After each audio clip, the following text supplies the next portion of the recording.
I'm recording the PreCure Max Heart movie reviews on the back of immediately recording the PreCure Max Heart review.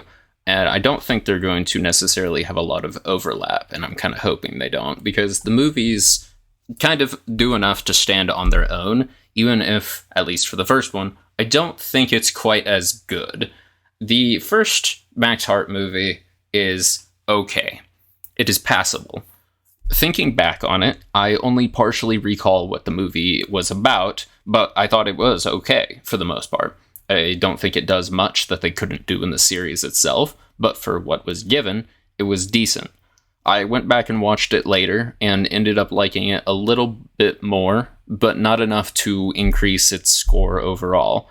As a whole, the movie was enjoyable, but the mascots they had in this film really held back this film. I'd be curious to know how a theater full of children reacted to the incessant bickering brought by the blue frog guy. The others were fine. I did think it was a little funny when they thought one died, though, and it was actually a little emotional moment. The sobbing, on the other hand, at that point, was not great. The sobbing at the end of the film, when they were leaving, was also kind of grating, definitely over exaggerated, but it's a children's movie. I'm not expecting peak cinema. It's no Red Line, I'll say that, but I do think that it was okay. But the mascots are way too much. I understand a character who is living in this world being suspicious of someone who is hailed as a legendary hero coming in who is supposed to be able to save this world. But I think the amount of blatant passive-aggressive confrontation that happens as a result of this, it really drags down what would be a better film. And I don't think it added a whole lot to it, having like 6 little big frog guys hanging out with them throughout most of the film. I also don't fully see a point in the prince of this other magic kingdom looking exactly like the guy from their school that Nagisa has a crush on. They pulled it out once as like whoa, he looks just like that guy. That's crazy. Except he's a coward? Whoa, that's nuts. They don't do anything with it. If they had done something with that to make a point, or to have something about, people don't need to have a certain expectation of how they should act if they are still learning about themselves or learning what they can and can't do. Because the kingdom that he is supposed to be a prince of is being invaded by an evil witch, and he is scared and to the point where he cannot move most of the time. But that they don't do anything with that. So I don't know how much of that needed to be there, and it would have been interesting if they had explored that a little bit. The actual plot of the movie, aside from the goofy mascots, was interesting. It was pretty enjoyable, and I really liked the fights against the witch that they fight. I don't remember her name already. Oops. They're very well animated, and the classic look that Max Heart has just appeals to me anyway, which is a large part of why I think I enjoyed it. They had a lot of fun making the fights against this witch, I think. The fights that they do have in Max Heart are very cool when they get to have cool ones, like the ones in this movie. But I think overall, PreCure Max Heart movie 1, I would give a 4 out of 10. PreCure Max Heart movie 2, Yukizora no Tomodachi, Friends of the Snow-Laden Sky, I think was a lot better of a movie than the previous one. I'm not sure if I'm going to be talking about this in the same video as the last one. We'll see. I don't know yet. I enjoyed getting to see a different world that acted as a sort of parallel to the other gardens of light and whatnot that we've seen throughout the first season and Max Heart. And I can't believe Hikari caught a Ho-Oh before Ash did. That's crazy. She's got such good luck with those Pokeballs.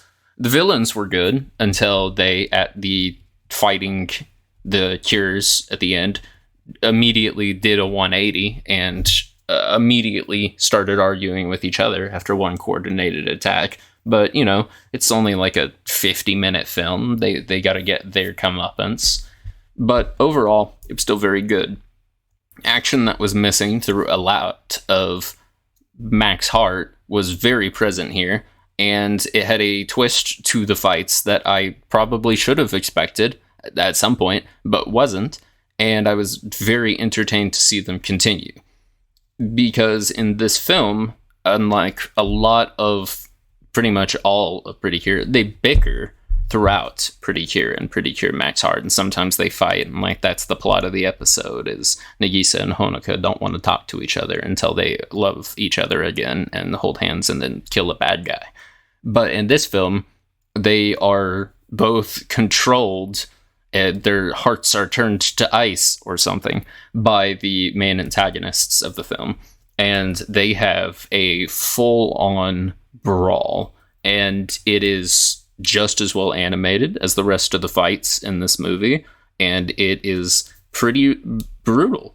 Like they throw fisticuffs at each other in this fight, and it was a little shocking, a little surprising.